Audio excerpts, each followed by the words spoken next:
Bonjour, ici La Nuit Raconte. Merci pour votre soutien. Abonnez-vous, laissez un like et profitez bien de l'histoire d'aujourd'hui. Je parle doucement parce que les nuits me font perdre la voix et que les jours me font perdre le souffle. Le micro clignote rouge sur la petite table de bois, au bout du couloir que j'ai appris à traverser sans penser à la douleur. J'ai fermé les stores pour que le soleil ne m'éblouisse pas et pour que la pièce, en se retirant dans sa pénombre, je m'appelle Daniel Hart, ancien astronaute de la NASA, spécialiste des systèmes de guidage et opérateur EVA sur 2 missions au long cours. Ce que je vais raconter ici, je ne l'ai dit qu'à 3 personnes et l'une d'elles n'est plus de ce monde. Je le dépose dans ce fichier audio comme on scelle une capsule de retour, en priant pour qu'elle traverse l'atmosphère de votre scepticisme et qu'elle atterrisse intacte dans votre conscience. J'ai 29 carnets à couverture noire, rangés par ordre chronologique.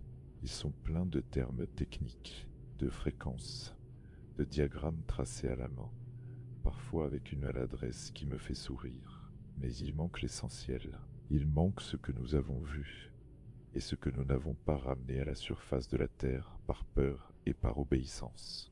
La mission s'appelait Etken 4. Bien que le nom officiel eût été plus prosaïque, nous avions entraîné nos mains à l'économie du geste, nos yeux à la patience de l'observation et nos consciences à la discipline. Notre commandant, Helena Park, n'aimait pas les phrases vagues et les incertitudes lyriques. Elle répétait que l'espace n'avait pas d'opinion et que la Lune ne serait jamais plus qu'un corps géologique sous notre semelle si nous nous en tenions à la méthode. Dans l'équipage, il y avait aussi Louis Mendoza, géologue, qui pouvait lire une coupe stratigraphique comme d'autres lisent un poème. Et puis Acharao, ingénieur système, dont les doigts savaient reconnaître une micro-vibration à travers une paroi d'aluminium. Moi, j'étais la mémoire technique du groupe, celui qui gardait tout en ordre. Je n'avais pas choisi d'être la voix de ce qui allait se passer, mais je le devins par défaut. Notre site d'alunissage se trouvait près du pôle sud, à quelques kilomètres d'une zone d'ombre permanente. Les cartes radars suggéraient des dépôts de glace, peut-être mêlés à des fractures anciennes. Officiellement, nous étions là pour évaluer la ressource hydrique et tester une foreuse prototype. Officieusement, nous devions inspecter une anomalie gravitationnelle relevée par plusieurs survols antérieurs. Une broutille, disait-on, un artefact des mesures. Je pensais la même chose, jusqu'à ce que le sol parle. Nous avions passé 3 jours à assembler un petit abri pressurisé et à calibrer nos instruments. La lumière tombait à un angle bas, tranchant les reliefs comme une lame blanche. La poussière lunaire s'agrippait à tout.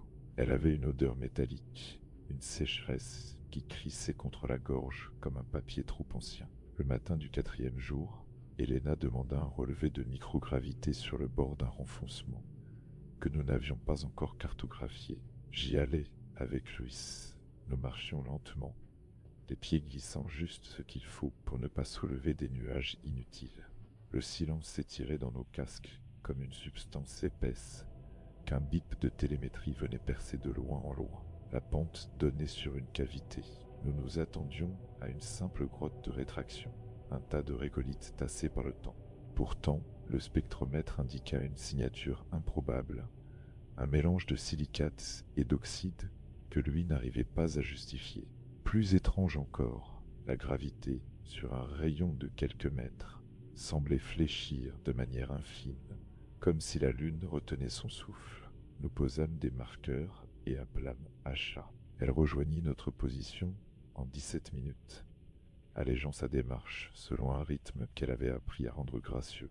Elle vérifia nos câbles, testa l'alignement du radar à pénétration de sol, puis fit défiler les couches sur l'écran.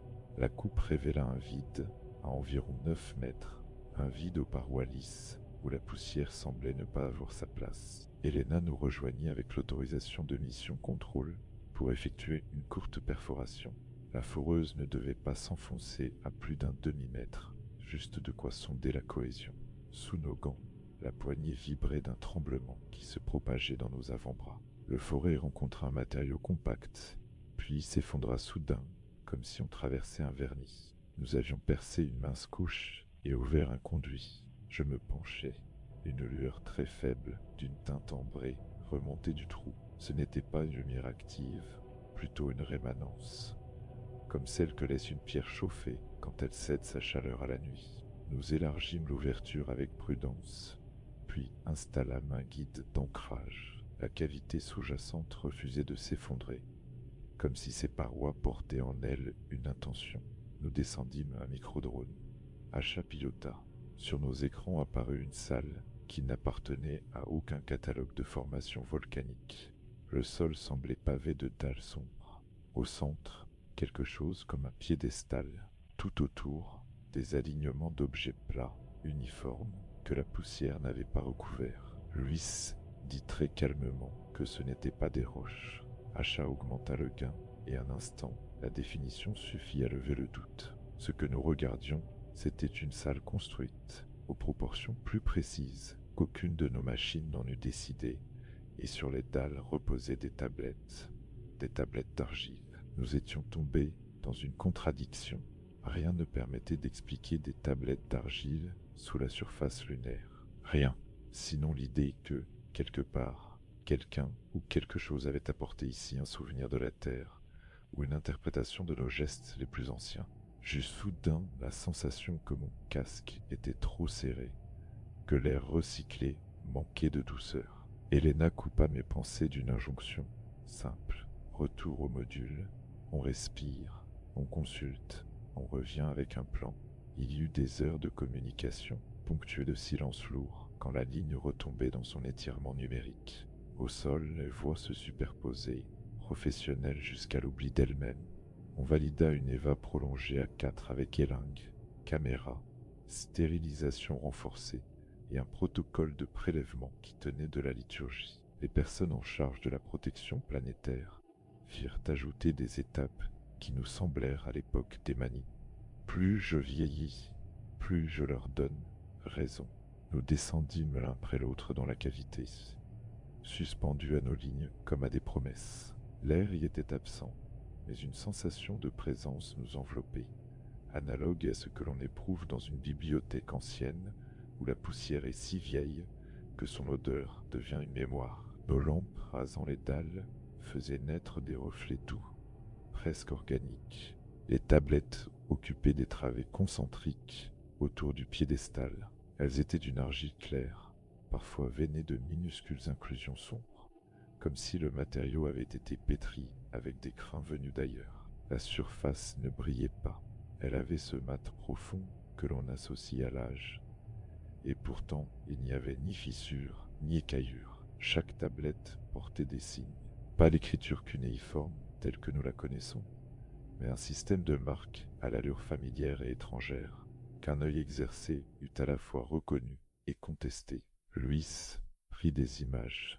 Il mesura la densité, la température, l'inertie au toucher à travers le gant. Acha balaya les ondes pour détecter toute activité et ne capta qu'un murmure stable, une signature discrète autour du piédestal.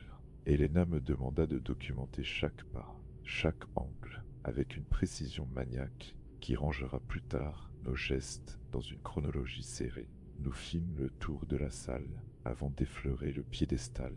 Il était fait d'une pierre sombre, presque basalte, sans veine visible. Sur sa partie supérieure, un creux rectangulaire attendait quelque chose, et plus en retrait, un cercle finement gravé décrivait un motif spiralé. Je posai la main dessus, au travers du gant, et sentis un frémissement. Acha posa la sienne à côté, puis Helena, puis Luis. Le frémissement devint une vibration qui n'avait rien d'hostile, plutôt l'attention d'une structure qui vous découvre. Je n'emploie pas ces mots par facilité. Je sais ce que c'est qu'une alarme, une surchauffe, un déclenchement intempestif. Je sais distinguer la menace d'une simple réponse. Ce jour-là, quelque chose nous a répondu, et cette réponse avait la qualité d'un regard. La première chose qui changea fut la lumière. Sans que nos capteurs ne relèvent la moindre émission, la salle adopta une clarté plus diffuse. Nos ombres se firent plus courtes. Les tablettes révélèrent un relief plus prononcé dans leur gravure, comme si les signes montaient à la surface pour nous rencontrer. Acha que je n'avais jamais entendu respirer plus vite, souffla qu'il se passait un transfert. Elle n'avait pas tort. Je prononçais mon nom. C'est un réflexe, une manière de me dire encore humain au milieu des événements. Je dis Daniel Hart, opérateur. Elena dit son nom. Luis, puis Acha. La vibration sous nos gants se modifia à chaque voix, comme si un algorithme vieux de milliers d'années modulait un accueil. Puis, la vibration cessa. Un très léger son, perceptible plus par l'ossature du casque que par l'oreille, traversa la salle. Je n'ai pas d'autre mot que celui qui s'imposa à moi alors. C'était un salut. Pas un message, pas une instruction. Un salut, un signe disant. Je crus d'abord que cela s'arrêterait là, que nous pourrions enregistrer, cartographier, puis revenir avec des procédures adaptées. Pourtant, au moment où j'avançais pour examiner une tablette, le piédestal déclencha un mouvement. Le cercle gravé bascula, révélant un compartiment interne où reposait une mince plaque d'argile. Je n'avais pas le droit de la toucher. Je le fis tout de même, avec cette désobéissance qui n'est moins de l'orgueil que de la conviction qu'il faut aller au-devant du dialogue. La plaque était tiède. À son contact, mon gant transmit une vibration très distincte, différente de la première. Un motif se dessina dans mon esprit, un alignement d'images qui n'étaient pas des images. Je compris sans savoir comment que l'on me demandait quelque chose. Pas à nous tous, pas à l'équipage. À moi. Je reculai. Elena demanda ce qui se passait. Je répondis avec précaution, car la tentation de colorer ma perception était grande. Je dis que le piédestal me sollicitait. Elle me regarda, le regard durci par la concentration. Elle ne croyait pas à ce genre de choses, mais elle croyait à la réalité des phénomènes. Elle m'autorisa à poursuivre, sous sa supervision stricte, et avec le canal ouvert. La plaque me proposa une épreuve. J'emploie là encore des mots humains, car je ne peux faire mieux. Ce n'était ni un test, ni un jugement. C'était la vérification d'une compatibilité, une manière d'évaluer la pureté d'intention, sans nos morales fluctuantes. Je reçus une première demande, simple, presque enfantine. Raconte-moi une vérité que tu n'as jamais dite. Je restai longtemps immobile. On me demandait une vérité, pas un aveu spectaculaire. J'en cherchais une qui ne soit pas un récit que je m'étais déjà servi. Je pensais à mon père, à sa manière d'aligner les pièces d'une horloge, au dimanche où je détournais les yeux pour ne pas voir sa patience. Je dis que j'avais toujours voulu réparer les choses, non par bonté, mais pour apaiser la peur de l'imprévu. Je dis que j'étais allé dans l'espace pour contrôler ce qui me dépassait. La plaque vibra avec douceur. Je compris que cela suffisait. La seconde demande fut d'un autre ordre. On me proposait de renoncer à une part de crédit. Cela signifiait laisser mon nom s'effacer de la découverte, consentir à l'anonymat en échange d'un accès. Je n'ai pas répondu tout de suite. Je savais ce que ce renoncement signifiait pour une carrière, pour un dossier, pour cette part de soi qui se définit par les lignes d'un CV. Mais j'étais vieux de l'espace depuis longtemps déjà, et j'avais appris que la gloire s'évente plus vite que la poussière dans une soute. Je dis oui avec une gratitude que je ne m'expliquais pas. La troisième demande prit la forme d'une image, une table, des mains posées autour, des feuilles couvertes de signes. On me proposait un choix. Je pouvais emporter une quantité illimitée de tablettes, mais pas n'importe lesquelles. On me demandait de choisir selon un critère qui ne serait ni l'ambition, ni la curiosité, mais la bienveillance. Je regardais mes coéquipiers, l'un après l'autre. J'entendis la respiration d'Elena, la prudence de Luis, la concentration d'Acha. Je dis que je choisirais celle qui pourrait soulager la douleur des vivants, plutôt que celle qui flatte l'intellect. La plaque resta silencieuse, puis le piédestal s'ouvrit davantage. Je vous livre cela sans emphase. Je ne veux pas que cette histoire devienne une mythologie instantanée. Je veux simplement que vous compreniez la logique intime qui nous dépassait et qui, pourtant, se connectait à nos fibres humaines avec un naturel déconcertant. Nous n'avions pas affaire à une machine. Nous n'avions pas affaire à une spiritualité. Nous étions devant une bibliothèque qui savait reconnaître la main qui vient pour lire et la main qui vient pour prendre. Les épreuves ne s'arrêtèrent pas là. Elles s'adressèrent tour à chacun de nous.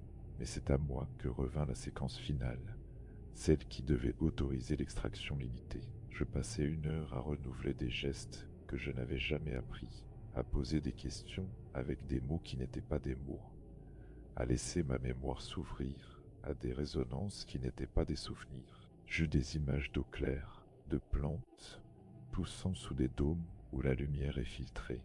Ce n'était pas une promesse, c'était un mode d'emploi pour le réel. Le piédestal finit par délivrer un premier lot.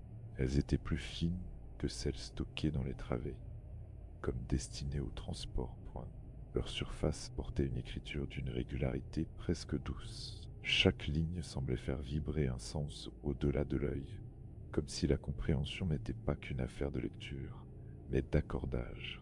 Louis, qui avait vu autant de pierres que de jours, resta silencieux longtemps, puis déclara que ces objets contenaient une science, non pas une science étrangère, mais une science qui nous ressemblait, articulée avec nos catégories, nos façons de déduire et de vérifier, mais rendue plus lente et plus sûre par un souci de ne jamais nuire. Nous décidâmes d'emporter 8 tablettes, pas plus.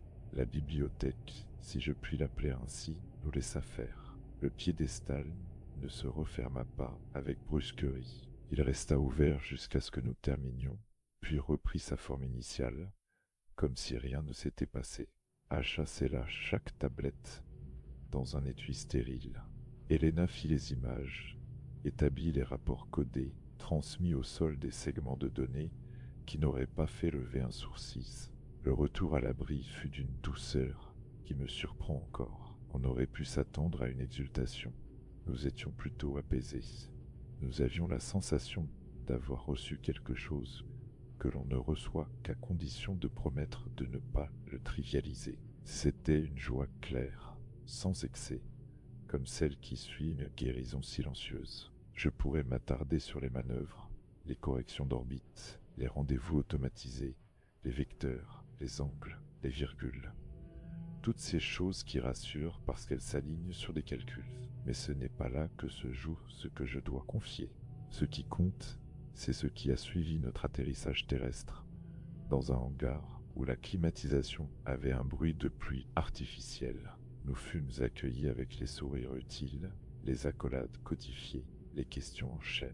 On nous laissa dormir 12 heures, et puis on nous assembla. Les tablettes furent transférées dans une salle pressurisée, à température contrôlée, sous des lumières qui ne blessaient pas. On nous informa qu'une cellule de lecture serait constituée avec des linguistes, des chimistes. On nous dit merci avec une chaleur calculée. Puis on nous fit signer des addendas à nos clauses de confidentialité. Je n'ai pas l'intention de me poser en victime. Nous savions que ce que nous avions touché nécessitait un cadre. Nous savions que la prudence n'est pas un caprice. Ce que nous ne savions pas, il existe des comités qui ne figurent pas dans les organigrammes, des ponts discrets entre agences et des relais vers des intérêts privés sous couvert de partenariats stratégiques. Je n'ai pas de théorie grandiose à offrir, seulement des courriels, des retards, des rendez-vous reportés et des rapports anonymisés jusqu'à l'inutilité. Les mois passèrent. On nous laissa croire que tout avançait. On nous montra des slides avec des diagrammes de compréhension progressive. Pendant ce temps, des équipes triées sur un critère qui ne nous fut jamais expliqué travailleront dans un bâtiment. Helena insista, avec son calme ferme, pour obtenir un point d'étape. On lui accorda des bribes. Acha tenta une approche technique, proposa des méthodes non destructives supplémentaires. On la remercia. Louis fut invité à donner une conférence interne sur la géologie lunaire. Comme pour l'occuper, je commençai à recevoir des signaux faibles. Un ami, autrefois dans la chaîne des matériaux avancés, me parla d'une réunion où l'on avait discuté de retombées potentielles en écologie. Le mot fut prononcé avec une pudeur lourde. Je compris que les tablettes enseignaient quelque chose d'applicable. Je compris aussi que cette applicabilité attirait des regards qui ne se satisfaisaient pas de la prudence. Je souhaite être très clair. Je ne crois pas aux romans noirs. Je crois aux dynamiques humaines à la façon dont la peur de manquer fait dévier des trajectoires. Ce que j'ai vu, c'est une captation progressive des sociétés pharmaceutiques, par des voies que je n'aurais su cartographier, obtinrent des fenêtres sur les travaux. Elles n'achetèrent pas la découverte, elles n'en avaient pas besoin. Elles achetèrent le temps, l'accès et les priorités. Les tablettes contenaient des descriptions d'architecture moléculaire, capables de corriger, non pas brutalement, mais par étapes, des erreurs de réplication. Elles parlaient de vecteurs biologiques, dont la charge s'adaptait au tissu comme une clé en bois se polit à force d'usage. Elles proposaient des protocoles d'essai qui n'humiliaient pas le vivant. J'ai lu, bien plus tard, quelques pages traduites. Il y avait là une méthode et un soin, un refus du spectacle. Ce que j'y ai perçu surtout, c'est l'insistance à ne pas confondre guérir et vaincre. C'est à ce stade que je dois revenir à la première salle, à la sensation de regard. La bibliothèque n'était pas un dépôt, elle était un seuil. Ce que nous avions emporté n'était pas un trésor, mais un prêt. Je ne dis pas cela par superstition, mais parce qu'une part de ce regard est restée en moi, comme un diapason qui continue de vibrer. J'ignore si d'autres équipes sont retournées là-bas depuis. J'ignore si le piédestal s'ouvre quand on s'avance avec d'autres intentions. Je sais seulement que nous n'avons pas tenu la promesse tacite. Un soir d'hiver, dans une salle aux vitres opaques, on nous informa que certaines voies de recherche seraient mises en pause. On invoqua la sécurité, la conformité, la nécessité d'éviter les emballements. Ce que j'entendis, c'est la décision de ralentir le partage jusqu'à l'immobilité. Dans les semaines qui suivirent, 2 personnes changèrent d'affectation. Une autre prit sa retraite anticipée. Les tablettes disparurent du vocabulaire officiel, replacées par des expressions abstraites. Les budgets se déplacèrent, comme attirés par un pôle invisible. Je me tue. C'est la partie la plus difficile à enregistrer. Je me tue parce que je croyais que le temps permettrait d'assainir les lignes. Je me tue parce que je m'étais engagé à protéger ce qui devait l'être. Je me tue enfin parce que je n'avais pas de preuves susceptibles de survivre à un comité juridique. À mesure que les années passèrent, je me remis à l'eau claire, aux plantes, aux enfants qui rient dans les musées. Je me persuadai que la science, comme l'eau, trouve toujours une issue.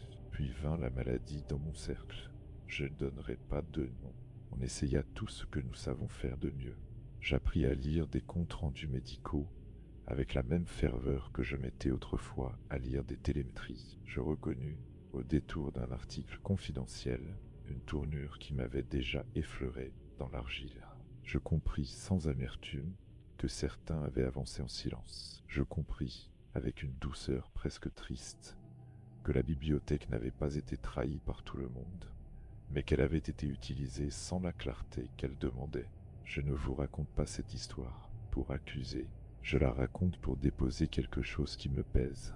Je suis un technicien, un homme de procédure. J'ai appris à vivre dans un monde où l'on visse des boulons selon la séquence écrite. J'ai accepté d'entrer dans des salles d'oxygène coûte plus cher qu'un diamant, et où chaque geste engage la vie de l'équipage. Je croyais que cela me préparait à tout. Je n'étais pas préparé à un regard qui demande la pureté. Je n'ai pas été parfait. J'ai accepté le pacte du silence, pensant qu'il protégerait la science. J'ai tardé à comprendre que la science a besoin de clarté autant que de précision. Je n'ai pas rompu les rangs, par loyauté à des personnes que j'admire encore, mais j'ai gardé, comme un caillou dans la chaussure, la mémoire des 3 demandes. Dire une vérité, renoncer à la signature. C'est pour cela que j'enregistre aujourd'hui. Je n'ai pas la certitude d'avoir raison. Je n'ai pas la prétention de détenir un secret qui bouleversera les choses d'un coup. Je veux simplement rendre à la bibliothèque ce qui lui revient. Je veux, en racontant, rétablir la chaîne des intentions. Ce que nous avons trouvé sous la surface lunaire n'était pas une prouesse. C'était une invitation à grandir sans arrogance. Je me rappelle avec précision les textures, la poussière qui se collait à nos bottes et que nous brossions avec un soin presque cérémoniel. Le gant qui transmet la tiédeur de l'argile comme une promesse d'humanité en plein vide. Le crépitement léger dans l'oreille quand une structure ancienne vous reconnaît sans vous réduire à vos outils. Je revois Elena, droite, tenant son carnet comme on tient un fil à plomb. Je revois Luis, la main en suspens au-dessus d'une tablette, dans un geste de respect qu'aucun protocole ne demandait. Je revois Asha, souriante, malgré ses pupilles dilatées par la concentration, arbitrant entre prudence et curiosité. Je me rappelle les odeurs au retour, les hangars qui sentent la peinture fraîche et le café brûlé, les couloirs où le plastique neuf se mélange à la laine d'acier, les salles de réunion où l'on monte la climatisation pour mieux rester éveillé. Je me souviens des stylets qui glissent sur les tablettes graphiques, des boîtes hermétiques qui attendent sur des chariots, des regards qui se croisent sans se fixer, par habitude.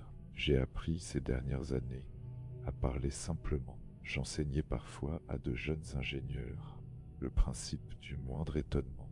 Quand un système se comporte de manière inattendue, ne lui prêtez pas d'intentions humaines. Cherchez la cause. Ici, je me surprends à faire l'inverse.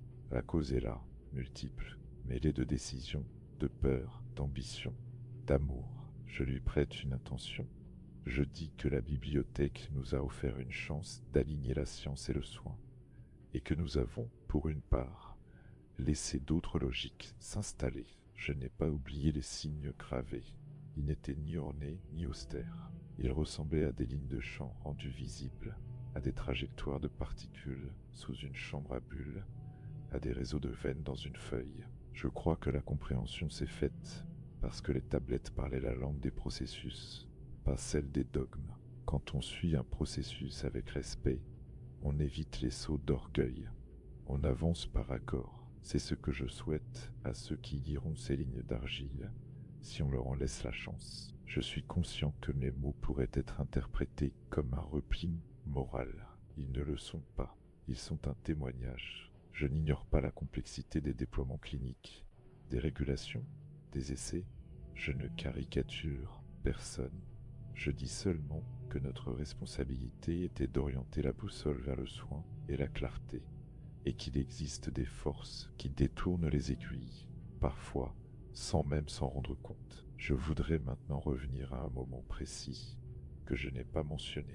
Au fond de la salle, derrière les travées, se trouvait une paroi légèrement incurvée.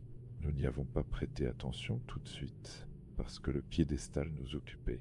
Lorsque nous avons terminé et que nous allions remonter, la paroi s'est animée. Elle a montré, sans émettre de lumière propre, une image. C'était la Terre, si proche qu'on aurait pu croire à une fenêtre. Mais ce n'était pas une Terre actuelle.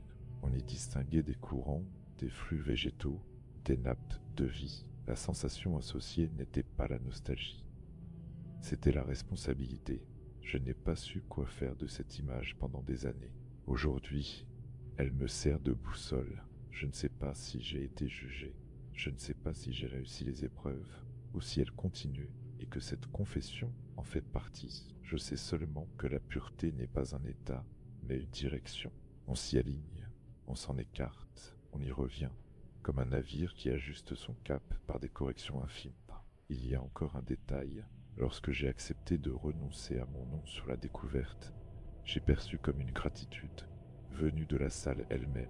Ce souvenir me troublait, parce que la gratitude est une projection facile. Pourtant, chaque fois que j'y repense, je retrouve cette sensation de chaleur légère. Je veux croire que la bibliothèque, ou ce qui la protège, reconnaît moins nos titres que notre disposition. Si j'ai une prière à formuler, c'est celle-ci. Que ceux qui approcheront un jour ces tablettes le fassent avec le désir. Je ne sais pas combien de temps il me reste. Les médecins sont aimables. Ils parlent en courbe et en marge d'erreur avec une humanité qui me touche. Je les écoute avec respect. Je ne leur parle pas de la lune. Ils n'ont pas besoin de cela pour bien faire leur travail. C'est à vous que je parle. À vous qui n'êtes peut-être personne, je voudrais, avant d'éteindre, adresser un message à mon équipage. Elena, ta rigueur m'a souvent irrité, parce que j'y voyais un miroir de mes propres rigidités. Aujourd'hui, je sais qu'elle nous a sauvés de l'excès plus d'une fois. Luis, ta patience m'a appris à regarder au lieu de croire. Tu as été pour moi une école de lenteur. Asha, ta joie calme a tenu nos pièces ensemble quand les vis se relâchaient. C'est dans ton sourire que j'ai trouvé un courage que je croyais avoir laissé sur une orbite précédente. Je n'oublie pas non plus ceux d'en bas, dans les salles sans fenêtres, qui font tourner l'invisible. Je sais que beaucoup d'entre vous font ce qu'ils peuvent avec les contraintes qu'on leur impose. Je ne vous tiens pour rien, je vous demande seulement d'écouter en vous ce que la bibliothèque a essayé d'accorder en nous. La douceur, la patience, l'attention à ce qui soigne. Je terminerai avec un souvenir presque insignifiant. Dans un village d'Arizona où j'avais été invité à parler à des enfants, l'une d'elles m'a demandé si la lune avait une odeur. J'ai répondu que non, c'était la vérité physique. Mais je garde une autre vérité. Pour moi, la lune a l'odeur d'une argile tiède que l'on sort d'un four ancien, prête à recevoir des signes.